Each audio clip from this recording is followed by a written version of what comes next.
Ladies and gentlemen, and those in between, let's have a warm welcome for Leaf Forall. Leaf Forall, ladies and gentlemen, Leaf Forall.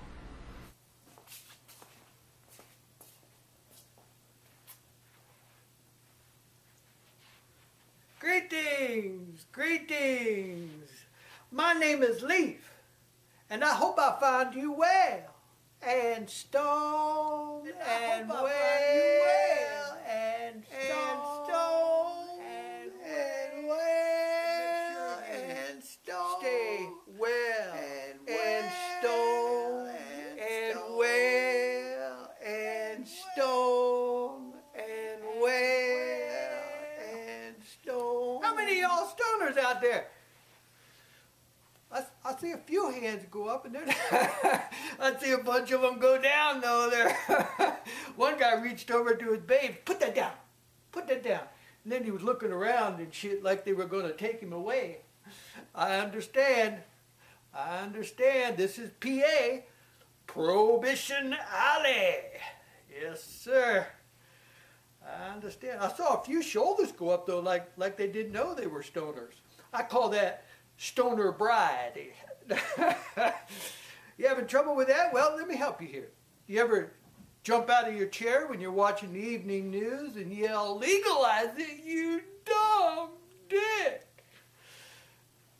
Do you have a hemp leaf on your t-shirts, or one or two of your t-shirts? You wear hemp clothing. Do you have hemp oil in the morning instead of cod liver oil? Did you forget to take off your robe, your bathrobe, before you left the house? Do you wear a dreadlock wig because it makes you feel whole? Then you could be a stoner.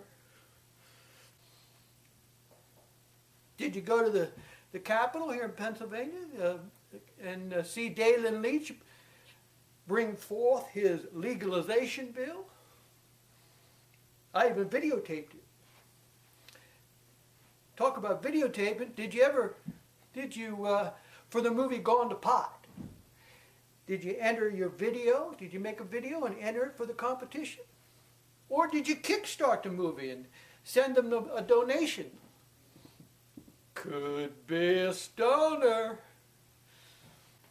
Do you like Hempsel pretzels? They're made in Pennsylvania. I think they're damn good, man. Damn good.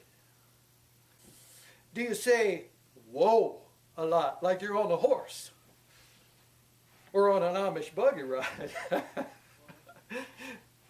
Could be a stoner.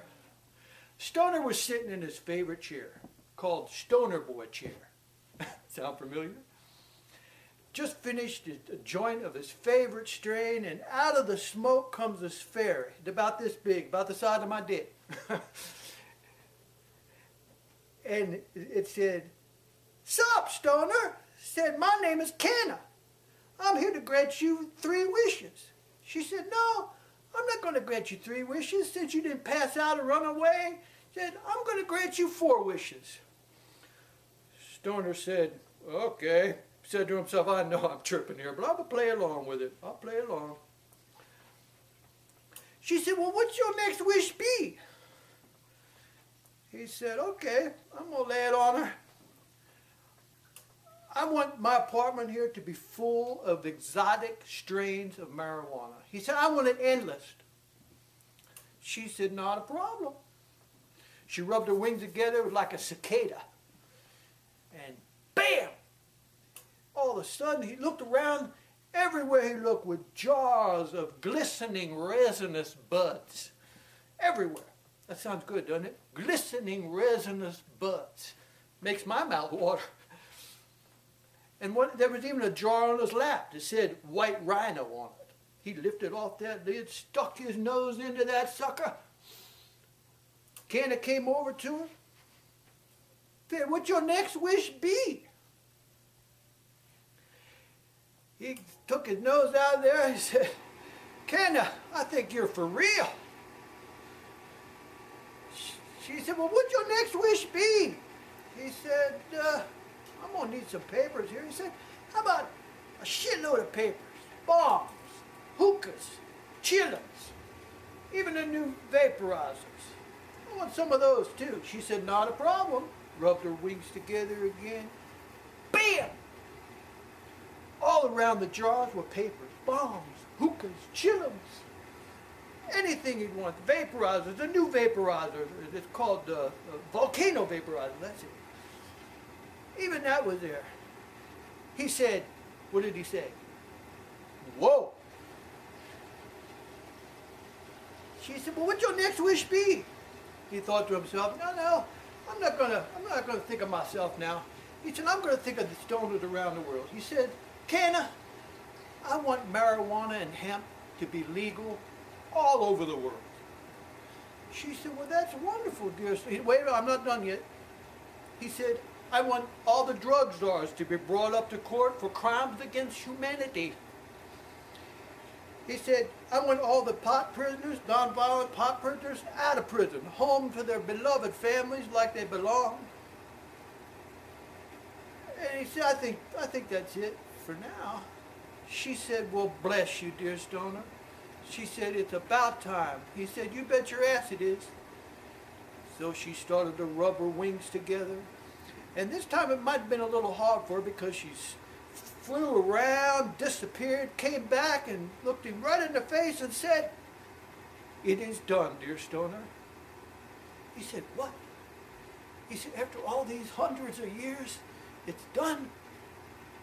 The marijuana war is over. She said, pick up your remote there, turn on the TV, check it out. Picked up his remote, click, first channel, ABC. There was a hemp farmer there. Gorgeous fields of hemp. His farm was like a mansion. He was saying that, he said, I don't need government subsidy anymore. He said, this is wonderful. Changed the channel. There was a New York Stock Exchange. Trader was on the floor. He said, hemp commodity shot through the roof. He said it brought all the other commodities along with it. He said, at this rate, there'll be no debt in this country. And he said, I hear from abroad, he said, that's the same way here. He said, there's not going to be any debt in this world anymore. Change the channel. All the drug czars will be brought to court. Those that didn't commit suicide. They were in court. And also the same program, it showed the prisoners, nonviolent pot prisoners, home to their families. The stoner started to cry, running down his face. He said, oh my God. He managed to change the channel again, and it was the Ford Motor Company. Ford's great-great-grandson was there. He said, you know, he said, my great-great-granddad, he couldn't believe it. Now we can finally do what he wanted to do all his life, and that is have a hemp mobile. In fact, he started one. He said, I don't know if you noticed on the internet, there are pictures of my great-great-granddad hitting a car with a crowbar, and the dead, he said, just didn't stay there, it popped out. He said, we made it with, he made it with hemp fiber. He said, we're also going to use hemp biofuel. He said, that way there'd be no more pollution. He said, that's the way him and Diesel wanted to do it anyway. Stoner changed the channel again. There was Al Gore behind the podium, and he was pushing his new book called I Was a Stoner VP. And he also, he was saying that the global warming will be non-existent. He said the earth will be back on track, all the weather will be fine again, we'll be back on track in, say, 20 years, maybe more, maybe less. But he also, he was referred to himself as the father of cannabis culture. What a guy, man, what a guy. I just can't believe this. Candy come over to him and said, what's your next wish be? He said, shit, little babe, I don't know, but I have all I want now. Are you married? She said, what's your next wish be?